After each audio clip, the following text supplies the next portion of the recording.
Any little ho ho ho's may be thinking, how did Florida Man save Christmas? So I figured I would pull back the curtain and explain how this weird project kind of came to life and where we are now with it being a comic book. Florida Man Saves Christmas, kind of like, you ever see Slumdog Millionaire, where all the little things in life, there's little pinpoints in them, and they all kind of find a way to make sense in the end.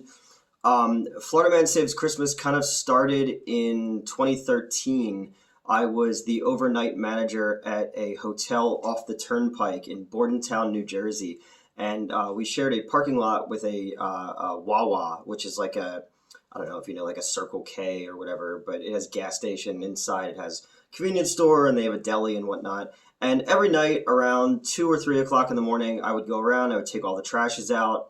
It was just a way to get outside, get moving so I didn't fall asleep because I would work 8 o'clock at night to 8 o'clock in the morning. And one night I'm out there and I'm taking the trash out. And when I close the lid, there's a guy walking towards me in this old, dirty ass 80s looking Epcot Center sweatshirt. And he says, hey, God bless you, man. God bless you. And I go, yeah, you too, buddy. And he hands me two equestrian ribbons, like for horse riding. One was a sixth place, then one was a third place ribbon. I have them somewhere after I moved. They're in a box somewhere. I gotta find them, and I'll post a picture of them when I find them.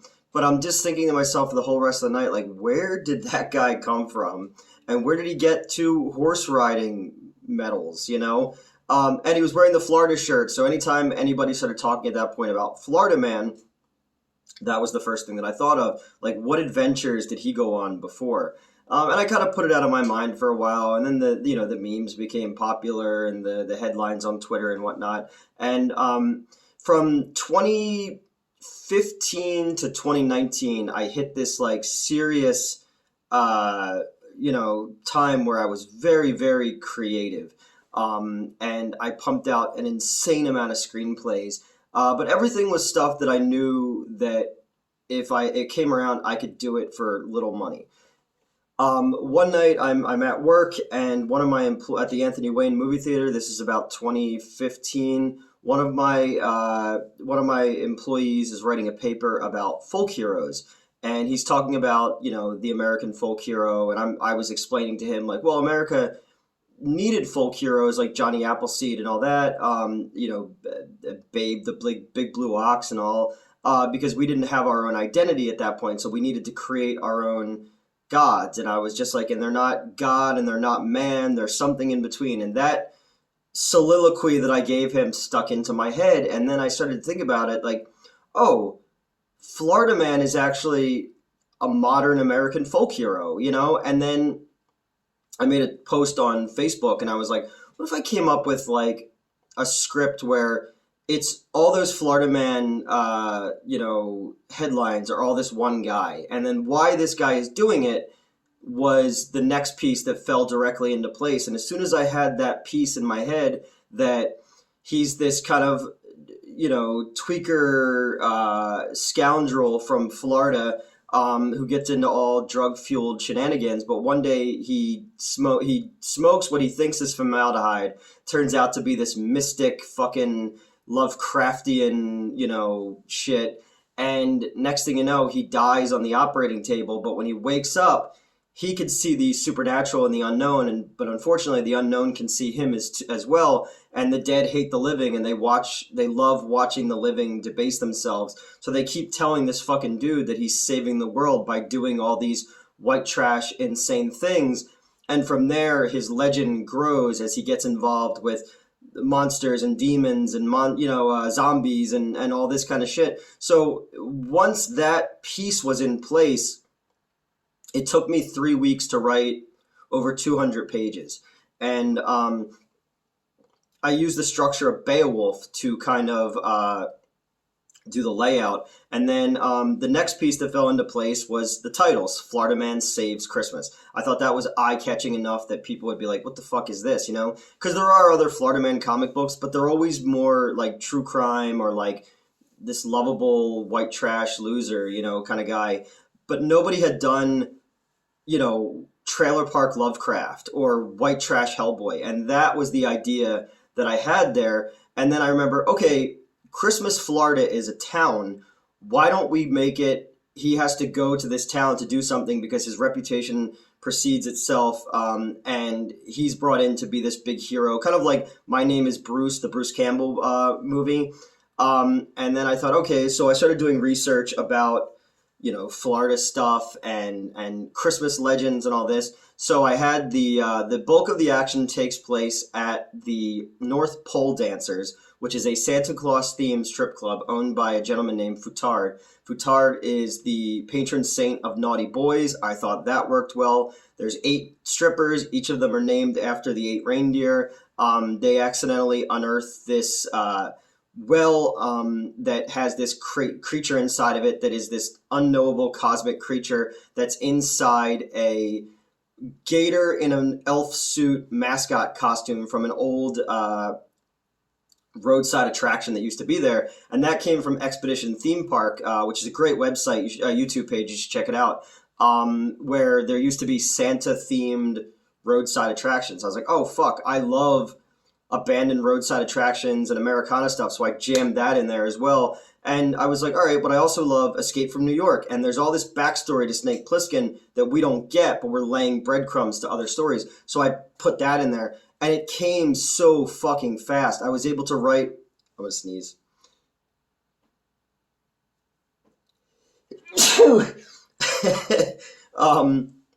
I was vacuuming here, and like cat hair came up because she sheds. I apologize for that. Today I'm drinking India Pale Ale Supervillain with MF Doom on it, which is pretty cool. This is from Deer Creek. Yeah, this was left over from the Morbius night. So yeah, I started to do my research on different shit, and I just came up with this wild, fucking weird story that has all these breadcrumbs in it. And this dude is the most unreliable narrator of all time, because he's boosting up his own story, but he's he makes things worse and then the strippers have to do all the work basically. But I came up with this fucking hilarious thing, and the more I talked to people about it, the more excited they got about it. And like I said, I nailed out this fucking script. I saw it beginning, middle, and end. It was all here. And this and Planet Frankenstein are the only 2 times that I was able to do something like this, where all the pieces clicked together, and all this shit that I had learned, or weird stories from before, or my love of obscure shit, all found its way into this thing. And I remember we were filming something at the Liberty Lake Day Camp, where we filmed a lot of our stuff, which is kind of near the hotel I used to run.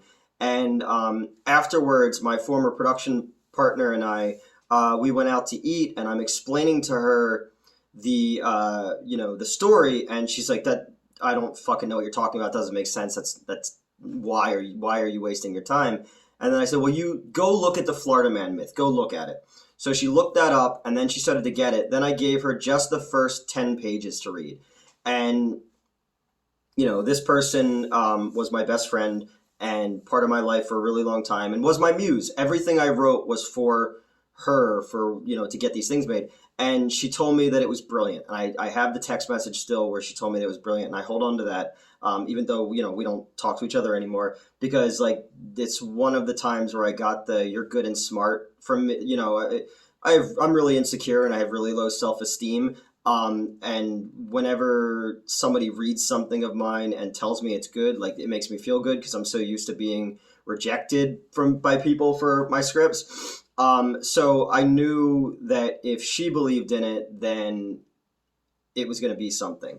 So, so a bunch of people read it, and I was offered, to do it as a video game, and I said no. And I was offered to do it as an adult, choose your own adventure thing you could do with your, Alexa. And I said, no, I want to do this as a movie. So we went out in 2019 to the American film market, myself, this production partner, and a producer. And we got in the room and we had some meetings. Every single person I talked to about it told me that that's the dumbest fucking thing I've ever heard. Nobody, maybe on the East Coast, people care about that shit. Nobody cares about that shit here. So I really felt like, wow, I thought I wrote something mainstream that, like, maybe this is the thing, like Ed Wood said in the movie, this is the one. This is the one I'll be remembered for. And I came back so fucking dejected because I was like, in my mind and in my heart, I thought this was the one. And Justin Daniels is the inspiration for Florida Man. I have three muses in my life. I have that production partner, I have Justin Daniels, and I have Mr. Lobo. And they always, the three of them would always, and two of them still do, come out and give me their all. They just bring, I write with their voices in my head, and then they bring what I had in my head to whatever we shoot.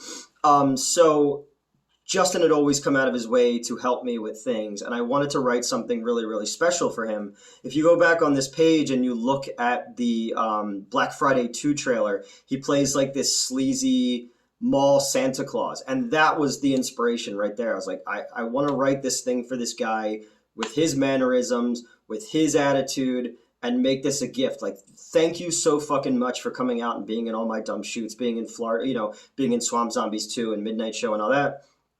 And he just would not, he didn't understand that I was just ready to give it up and be done with it.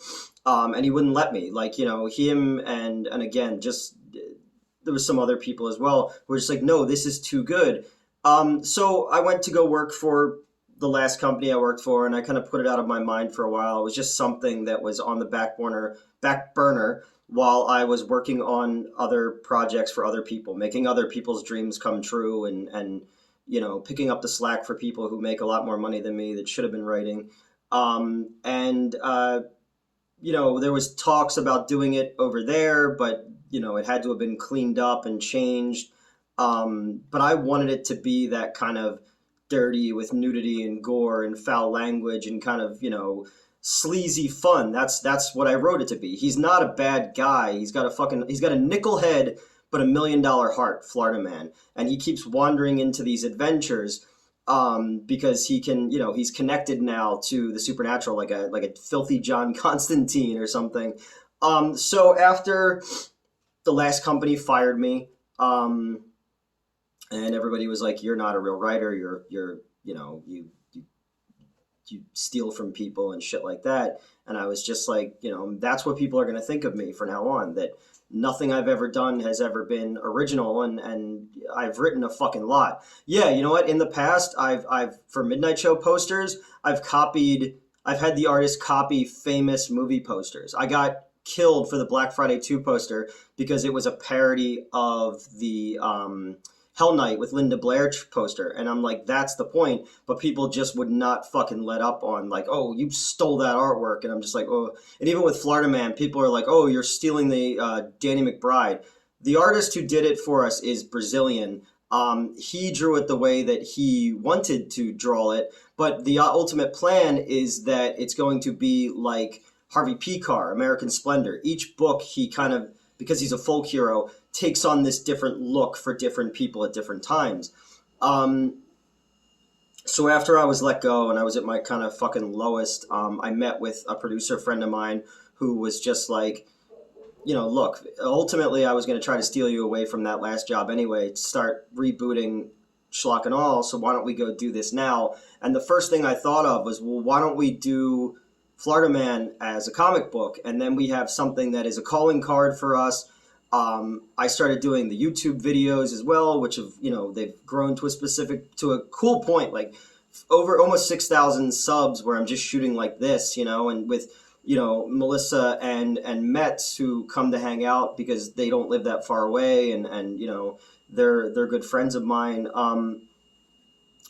So I'm trying to do that as well, and then also to have the comic book, and then if those two things are clicking well enough, then we could get back into making movies and all that. So I got together with Matt Klein, who is a comic book writer who I worked on an anthology book called The Adventures of Sam Hain, Trick and Treat, and it was like a Scooby-Doo Batman kind of thing about a superhero and his two kid sidekicks who do have all classic Halloween themed gimmicks, And that was an idea I came up with a long time ago. So he and I worked on that.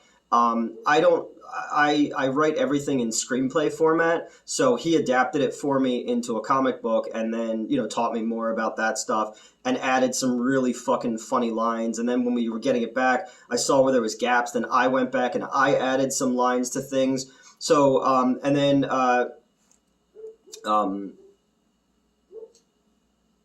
Eric Tanio. I always get his name wrong. Eric Tanio did the pencils. He's a South American artist.